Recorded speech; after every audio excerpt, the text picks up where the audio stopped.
Interpreter training programs are tough.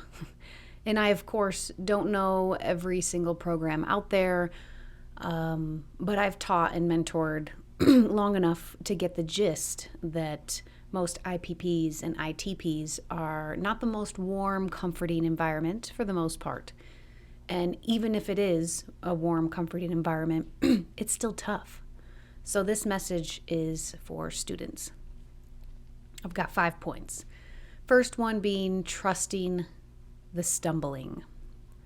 When I first started teaching and mentoring, I often wanted students to just get it and get it now, just like I do, just get it.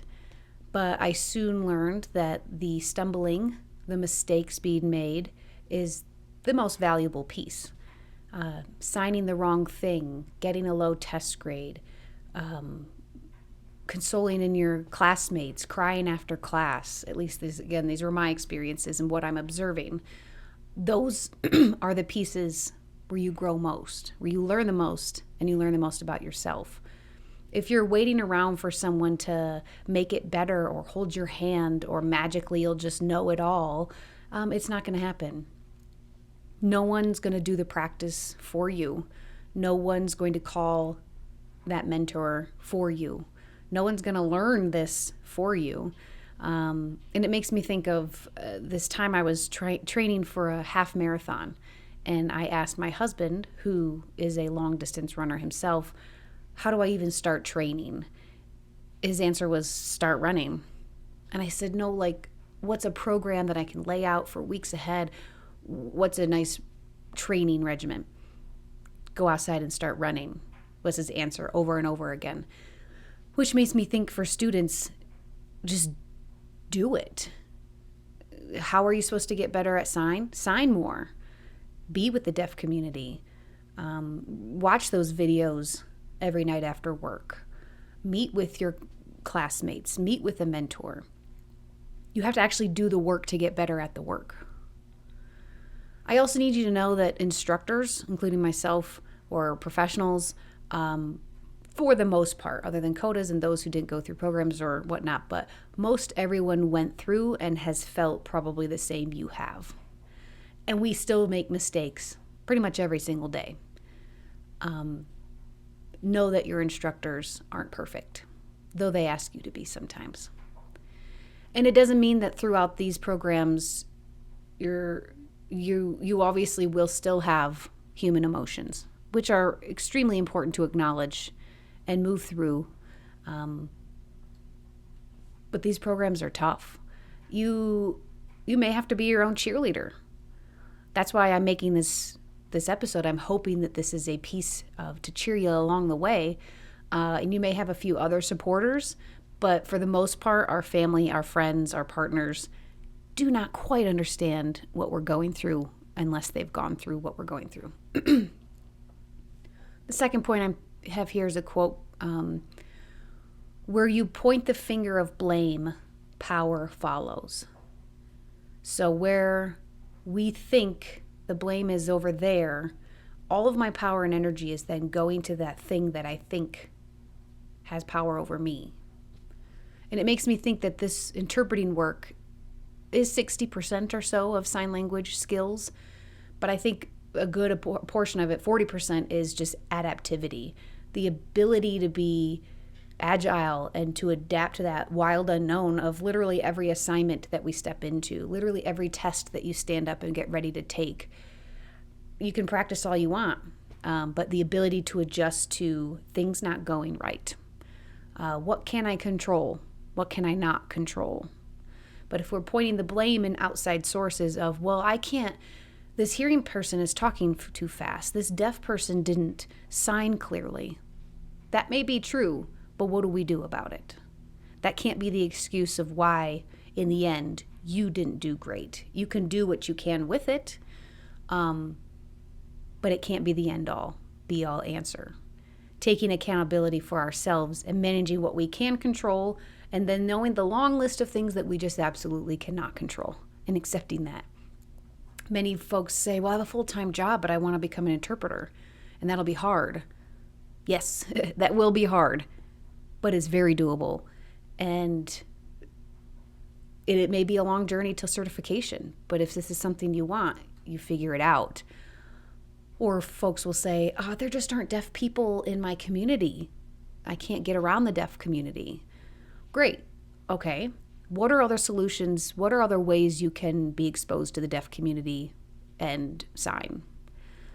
I feel like adaptivity, that's what makes people a great interpreter, and the ability to be accountable and self-aware. What is my role in this moment, whether that's during class, while I'm studying, or lack of studying, or saying I don't have enough time. We choose what we do with our time, whether we think we don't or not, but all of it's a choice. So go in, hopefully, and take that test to the best of your ability, and then release it. Third being, fear is a mile wide and an inch deep. And I feel like that's what ITP students feel when they're in the program. This program is vast and wide and extremely daunting and scary. A new language and how to interpret, will I ever get it? It looks vast, but we're asking you to step into it. You have to step into it to then go, okay, I can wade through this. This is still scary because it looks very big and scary, but you can walk through it, and you do. Learning a new language and then learning to interpret. Sadly, I feel like we're learning a new language and learning to interpret and building the plane and learning how to fly it like that all at the same time. It's a very vulnerable process. And often students ask about imposter syndrome or how to get more comfortable. My answer is always, get comfortable being uncomfortable, because I'm almost 20 years in and I'm still uncomfortable. In a different way than I was 20 years ago, but still uncomfortable. And the best thing I often do for myself is, I'm feeling uncomfortable, acknowledged, okay, and I'm okay. The next point I want to bring up is that everything worth doing that's really worth it will probably be hard. Not always. But if becoming an interpreter was easy, like everyone else thinks this is, if it was easy, everyone would be an interpreter. So trust that you aren't going to get this tomorrow. You might. The light bulb may go off, but trust that those little failures and stumbles, that you didn't pass that test or didn't even pass that certification, always end it with yet. Yet. I didn't get that BEI, that NIC, that whatever yet. It's just not time. It wasn't time yet. I needed a little bit more practice. And one thing that helped me is the sooner I realized that perfection is not the answer. I'm only putting the expectation of perfection on myself, and how to do everything.